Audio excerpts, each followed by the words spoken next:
On today's episode of Anime Afterthought, My Hero Academia, episode 90, Vestiges. Wow, they didn't let that sink in for an entire episode. My apologies, Hawks. I mean, I can't deny, given that last week's preview, you were doing some pretty shady shit, but to find out you're actually an undercover agent trying to infiltrate the League of Villains, props, mad props. Dude, think about the group you're trying to get in bed with. I mean, literally everyone, maybe except a dude that looks like a fucking Ninja Turtle, is a complete and utter psychopath. One wrong move and you're a deep fried birdie, extra crispy. But I gotta say, my favorite part of that beginning sequence is when our favorite bunny hero Mirko shows up. My God, Dobby wanting to start some shit, even though he turns out to be Hawk's inside man, with Endeavor down for the count and Hawk's looking low on feather supply, quite literally jumping in to save the day is Mirko. Now, Mirko, honestly, we've seen her, less than a couple minutes, and already she's one bad bunny. Give her her own story arc, and honestly, she might replace Lola Bunny as my #1 rabbit waifu. Like, I mean, I'm gonna be honest, haven't seen much from the OG. And to be honest, after a badass, high-octane climactic fight like that,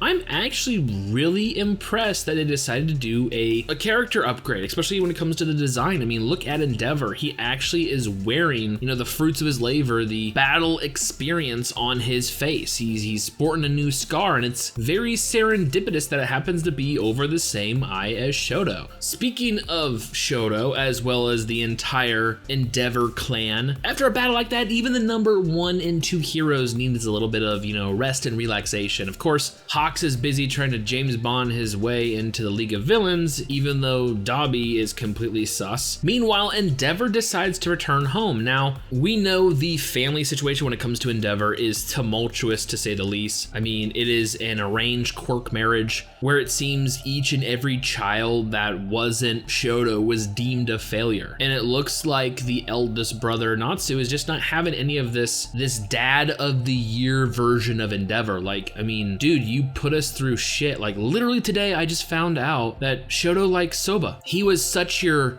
pride and joy that you didn't want him to commingle with us failures. Like, I understand you're trying to change, but for me, it just hasn't. Like, he's getting really fucking emotional. And then given what we know, I mean, it kind of makes sense. This is really gearing up for an Endeavor redemption arc. I mean, trying to reconnect with his family looks like a real possibility. I mean, he's already obtained, even though not in the way he wanted to, his overall life goal of becoming the #1 hero. But of course, that path led him to lose his family. Definitely gonna have to reevaluate fucking everything. Gotta say, I felt so bad for Fuyumi, Shoto's sister, like trying to sit there and play, peacemaker. And yeah, she has to realize that this isn't just gonna happen overnight. This is gonna be a long process. I gotta say though, the most interesting aspect is the possibility of another sibling, another brother. When Natsu was letting him fucking have it, he was like, and what about Toya? So there could be another,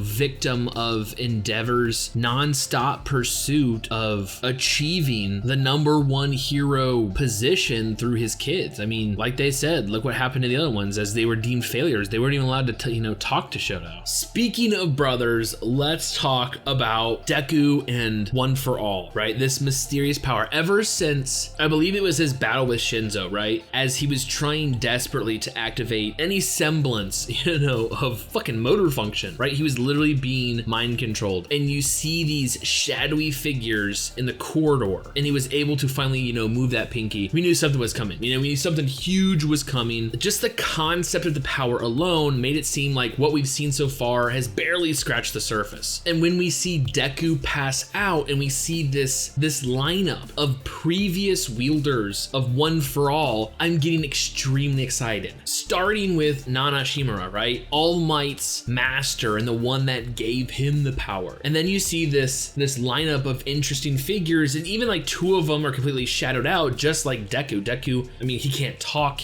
He says he has no feet. He's in this kind of ethereal plane, and it looks like he's there for a purpose. It's to view the past, and it gives us a glimpse into All for One and One for All. You know, the brothers that started this epic, I don't know what we call it, rivalry. I mean, yeah, I think I would call it that, especially when you look at their desired goals. I mean, although he does say he's doing it for the benefit of society, in reality, he's manipulating those around him to gain this following. We see All for One switch the abilities of, you know, a non-meta, and I do like how they're calling them meta. This is probably before, you know, they were called quirks, and an individual that wanted to get rid of his power, right? Yes, on the surface, you know, you gave them exactly what they wanted, but in reality, you were there to create these, you know, unquestioning loyal servants. It's like he's trying to create a cult, but going further into it, the more maniacal this fucker is sounding and the levels he wants to get this shit to, mix that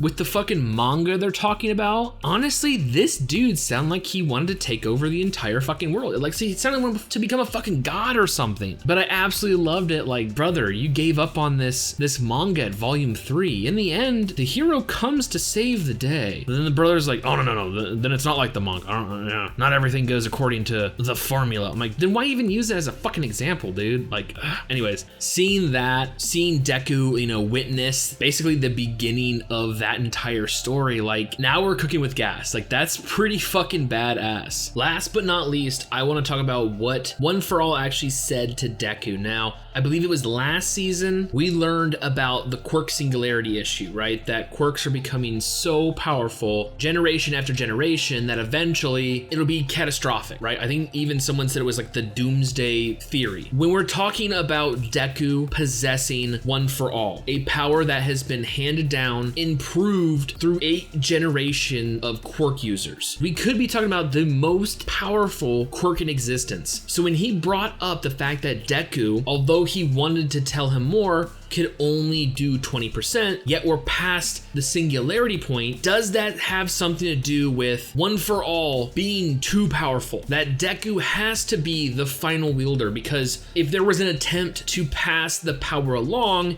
it would be too great for the next wielder to even contain it. Is that what that singularity point means? It's kind of nerve-wracking, right? Like, is this putting a hard stamp on Deku and this quirk? Like, we're never gonna see it pass along ever. No other individual will ever be able to contain this power. Is this what it's saying? Or does this singularity point have nothing to do with the quirk singularity, you know, the theory of, like, I'm not 100% sure, but that does rattle your brain, right? Like, I'm very fucking interested in that. And it kind of makes sense. I mean, simply touching this illusion inside his mind when he wakes up, it's enough to fucking, the pressure just shatter fucking his window. Like, oh God, like maybe something is going on with his body. I mean, so much so that in the next preview, he has to take it to All Might. Yeah, I'm completely, you know, excited to see where that's going. Like I said, I love the concept of this power being improved upon, like passed down from generation to generation, with the possibility of it evolving and changing over time, and that it's become so powerful that possibly another wielder couldn't hold it. Like,